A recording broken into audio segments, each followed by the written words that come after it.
Morning. A private hangar in Los Angeles. A sleek, multi-million-dollar business jet sits under the bright LED lights, preparing for a critical test flight. Daniel Brooks, a 41-year-old contract technician and single father, is checking the fuselage. He's invisible to the executives in silk suits. Victoria Langford, the 27-year-old CEO, is arguing with her lead engineers. The jet has a glitch in the secondary controls. No one can find the cause.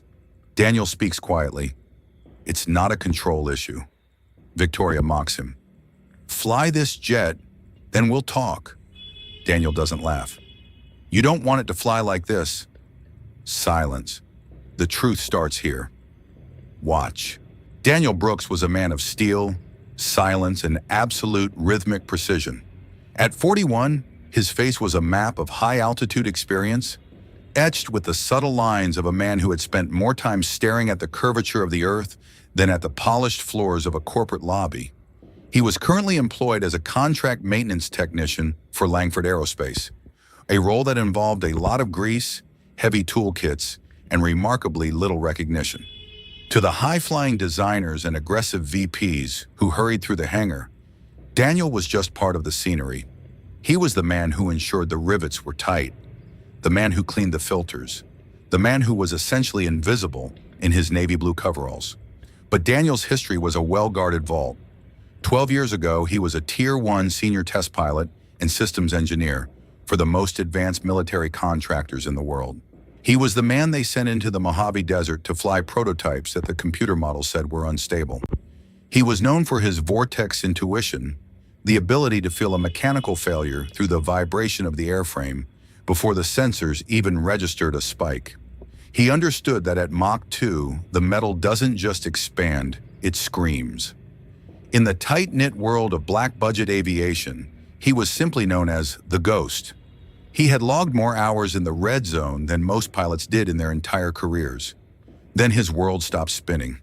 His wife, Sarah, passed away in a sudden accident, leaving him with a 3-year-old daughter and a heart that had been hollowed out. Daniel realized with a shattering clarity that he couldn't be a hero in the sky while his daughter was alone on the ground. He resigned his commission, walked away from the high-travel, high-risk world of test flight, and chose a life of aggressive simplicity. He needed to be the father who was there for the school projects, the bad dreams, and the Saturday morning pancakes. He traded the roar of the afterburners for the quiet routine of a contract mechanic because his daughter's security was the only mission that mattered anymore. His daughter Maya, now 10, was the center of his universe. Every evening before he left for his shift, he would sit with her and help her with her math homework. He never told her about the metals in the box under his bed or the time he landed a burning jet in a crosswind with no hydraulics. To her, he was just her dad, the man who could fix anything with a wrench and a smile. He was content with his invisibility. He enjoyed the quiet rhythm of the maintenance bay, the way the hangar smelled of ozone and industrial soap, the way the planes sat in the dark like sleeping giants waiting for a pulse. Tonight, the hangar was anything but quiet. The Horizon G6, Victoria Langford's signature project, was grounded. The aircraft was a masterpiece of carbon fiber and next-gen avionics, designed to be the fastest business jet in its class. But during the pre-flight taxi, a ghost had appeared in the machine. The secondary flight surfaces were twitching, a microscopic stutter that the diagnostic computers weren't registering as a fault. The delivery deadline was 48 hours away, and the reputation of the youngest CEO in the industry was on the line. Daniel sat on his rolling stool near the portside engine, his tablet open to the raw system logs. He heard the lead engineer blaming the hydraulic actuators. He heard the chief software officer blaming the neural net autopilot. He heard them arguing about code and pressure, completely ignoring the way the aircraft vibrated when the auxiliary power unit cycled. He saw the logic error that they were too advanced to notice. He saw the friction that the computer said didn't exist. He felt the plane shiver in a way that reminded him of a prototype that had nearly disintegrated over Nevada. As the shouting reached a crescendo, Victoria Langford turned to the group. She was exhausted, stressed, and looking for an anchor. Her eyes landed on Daniel, who was watching the tail flaps with a calm, detached intensity. To her, he looked like a spectator at a disaster. Her frustration boiled over into a sharp, mocking challenge that would ripple through the hangar like a sonic boom. She didn't know she was talking to a master. She only saw the greasy uniform and a man who seemed far too relaxed for a multi-million-dollar crisis. The atmosphere in the hangar was thick with professional panic. Victoria Langford paced the concrete floor, her heels clicking a rhythmic, urgent beat that matched the ticking clock on the wall. She had invested 3 years and $500 million into the Horizon G6. If it didn't fly today, her investors, the sharks, currently watching from the glass-walled observation deck, would pull the plug on the entire aerospace division. Victoria felt the weight of her father's shadow pressing down on her. He had built this company on absolute perfection, and she was terrified of being the one to break that legacy. "Status!" Victoria demanded, her voice like a shard of ice cutting through the heat of the bay. "The software check is clean, ma'am," the lead programmer stammered, his eyes red from lack of sleep. "The logic gates are firing perfectly. We think it's a physical sensor issue in the wingtip, but to access it, we have to pull the entire skin off. That's a 20-hour job." "Oh, we don't have 20 hours, Victoria snapped. She turned to her chief pilot, a man with 3,000 hours in business jets. "Jack, what does the stick tell you?" "It feels uncertain," Jack replied, wiping sweat from his brow. "It's a micro-oscillation, like the plane is trying to make a decision and then changing its mind. I'm not taking it up until the computer knows what it's doing. I've got a family, Victoria. I don't fly on maybe." Daniel Brooks was standing 10 feet away, leaning against his heavy steel toolbox. He had been listening to the data logs through his headset, filtering out the noise to find the frequency. He had seen this specific stutter before, not in a simulation, but in a cockpit that was falling toward the desert floor at 1,200 miles per hour. He took a slow breath, the air smelling of jet fuel and corporate desperation. "It's not a control issue," Daniel said, his voice low but remarkably steady. The hangar went deathly silent. The engineer stopped typing. The pilot stopped talking. Victoria turned slowly, her eyes narrowing as she looked at the man in the blue uniform. She looked at his scuffed boots, the grease on his knuckles, and the faded name tag that simply read Daniel. She saw a man who didn't belong in the conversation of elites. "I'm sorry, what did you just say?"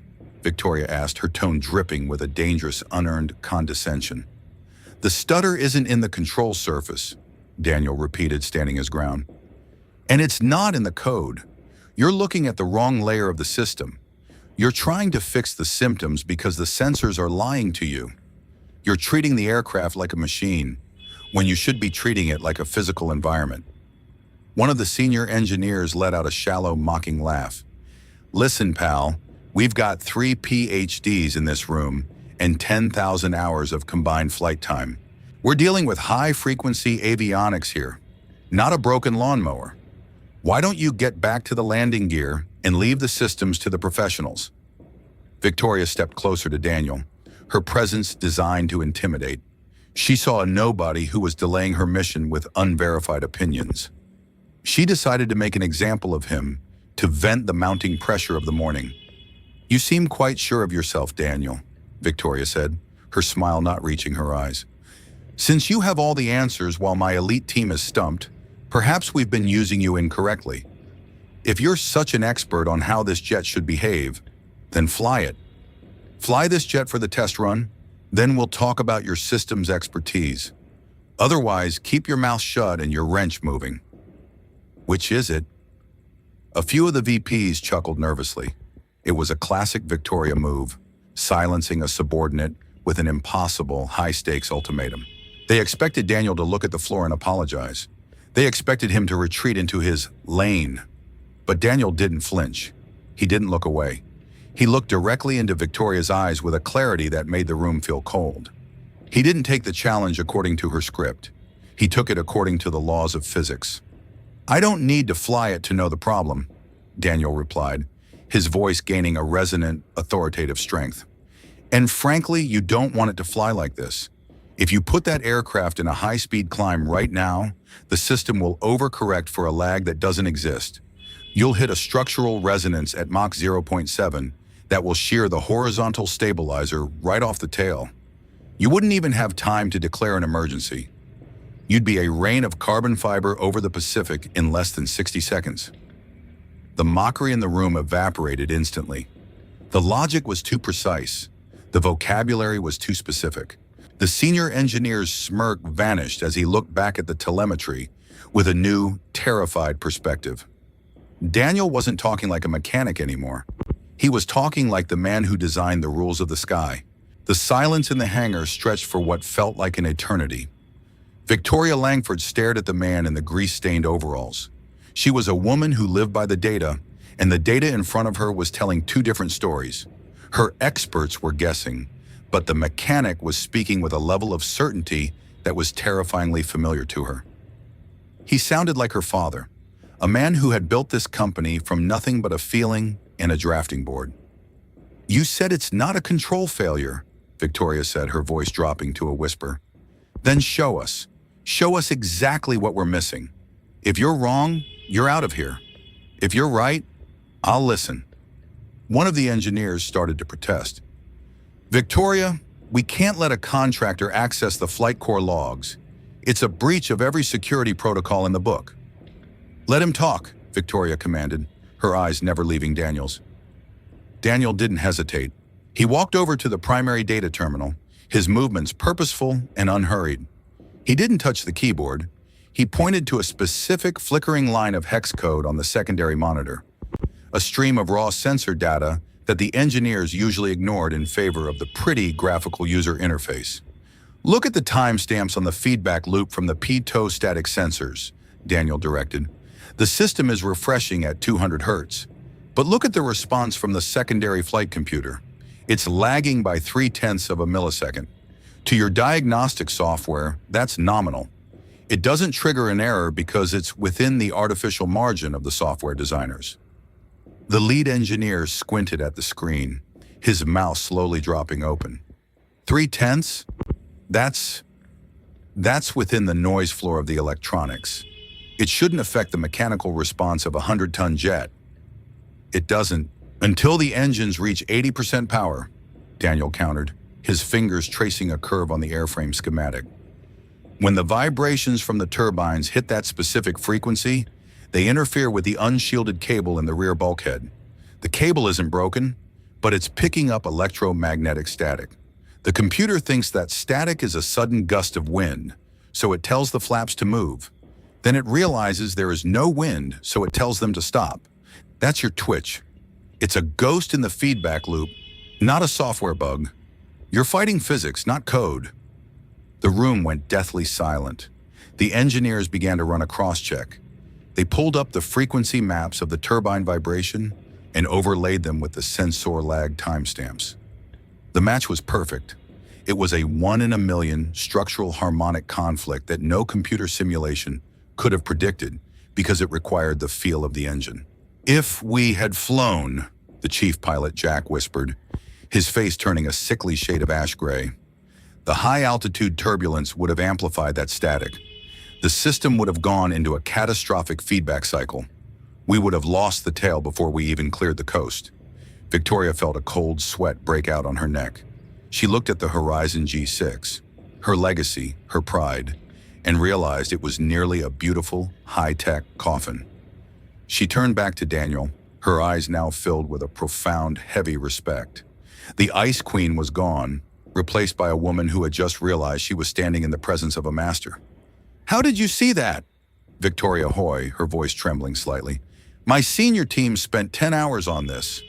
You found it in 5 minutes while you were checking the oil." "Because I've seen it before," Daniel replied simply. "And I paid the price for it." "Where?" an engineer asked, his voice full of a genuine, humble curiosity. Daniel looked at the jet, his gaze turning reflective, haunted by the Mojave sun. "On a test flight 10 years ago, a prototype called the X-29, the sensors went blind at 30,000 feet, and the plane started to tear itself apart. We almost didn't make it back to the dirt. I spent 6 months in a lab after that, rewriting the physics of feedback loops for the Pentagon. You learn a lot about a system when it's actively trying to kill you. You learn to listen to the whispers of the metal before it shouts." The air in the hangar seemed to shift. The hierarchy of titles and degrees had just been flattened by the weight of real-world experience. Daniel wasn't just a mechanic. He was the person who had written the textbooks these engineers had studied. "Fix it," Victoria said. It wasn't a command this time. It was a plea for salvation. Daniel nodded. "It doesn't need a redesign.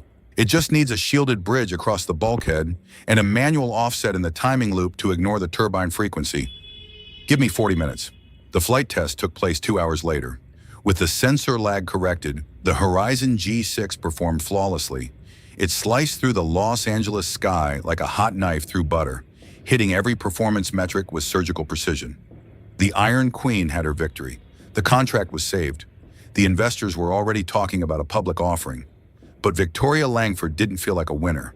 She sat in her office, looking out at the hangar, the image of Daniel Brooks etched into her mind. She thought about her mockery, her "fly it then we'll talk" comment. She felt a burning, genuine shame she hadn't felt since she started this company. She realized she had become the very thing she hated, a person who judged the foundation by the paint. She picked up her phone and called her head of security. "I need a full background check on a contract worker named Daniel Brooks. And I mean everything. Every mission, every project, every redacted file. Key." The report arrived an hour later. As Victoria scrolled through the data, the breath left her lungs. She saw the military commendations for exceptional courage under tactical pressure. She saw the patents for fly-by-wire stability that were still the industry standard. She saw the name Astra Project, the legendary test program that had redefined supersonic flight for the next generation. And there, at the top of the pilot list, was a single name: Daniel "Ghost" Brooks.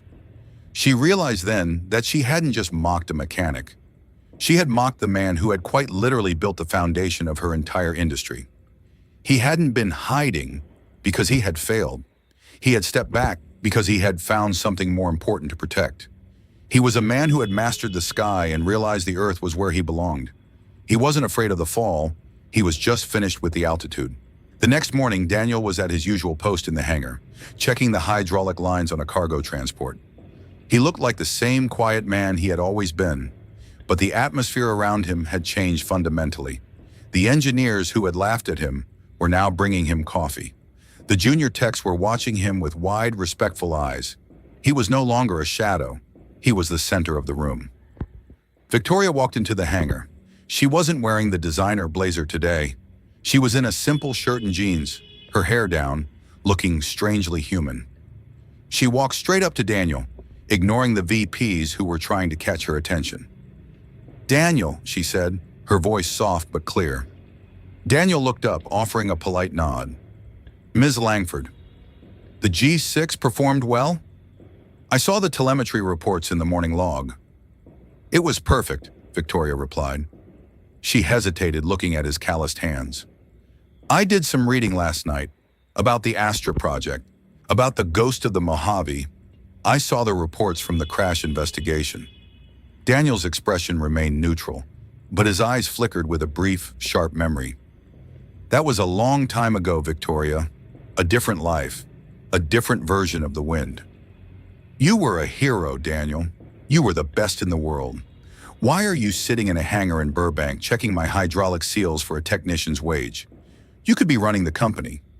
Daniel stood up, wiping his hands on a rag. He looked out at the sunny runway, then back at her. "Because a hero is a title the world gives you, Victoria, but a father is a title you earn every single day. I spent my 30s chasing Mach speed and headlines. I was a legend in the sky, but I was a complete stranger to my own family. When Sarah died, I realized that I'd rather be a simple man who makes his daughter feel safe than a ghost that everyone talks about, but no one actually knows. I didn't lose my talent. I just changed my altitude. The view from the ground is much clearer when you're holding your daughter's hand." Victoria looked at him, really looking at him for the first time in 5 years. She saw the scars of a life lived at the edge, and the absolute, unshakable integrity of a man who didn't need the world's applause. She realized that Daniel Brooks was the most successful person she had ever met. "I asked you the wrong question yesterday," Victoria said, her voice thick with emotion. Daniel smiled. a small, genuine expression that reached his eyes. "You asked the right one, Victoria. You just asked it to the wrong version of me. The version that's here now is the one that's home." The meeting in the executive boardroom that afternoon was unlike any other in Langford Aerospace history. Victoria stood at the head of the table, but she wasn't looking at the profit margins or the stock price. She was looking at a new organizational chart that focused on the heart of the hangar. "We are making a fundamental change," Victoria announced to the stunned board.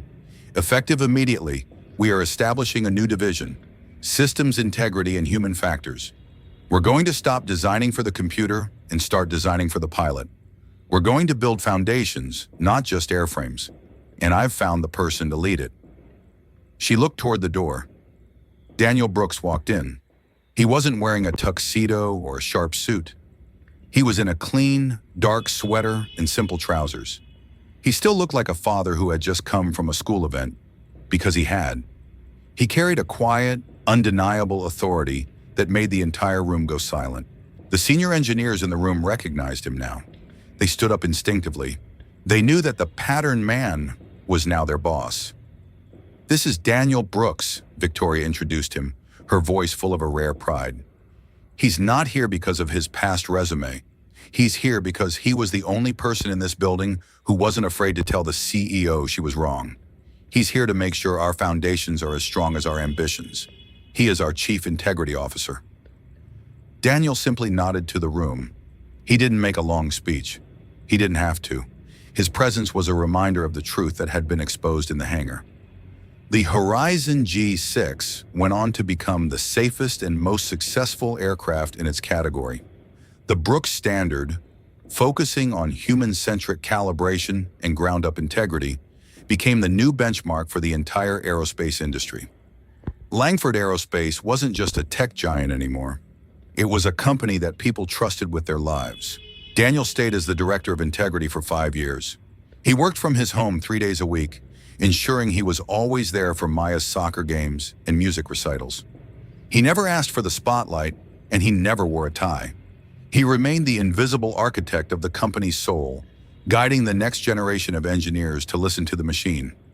One evening, as the sun set over the Los Angeles skyline, painting the clouds in shades of purple and gold, Victoria and Daniel were standing on the hangar balcony, watching the latest G6 take off.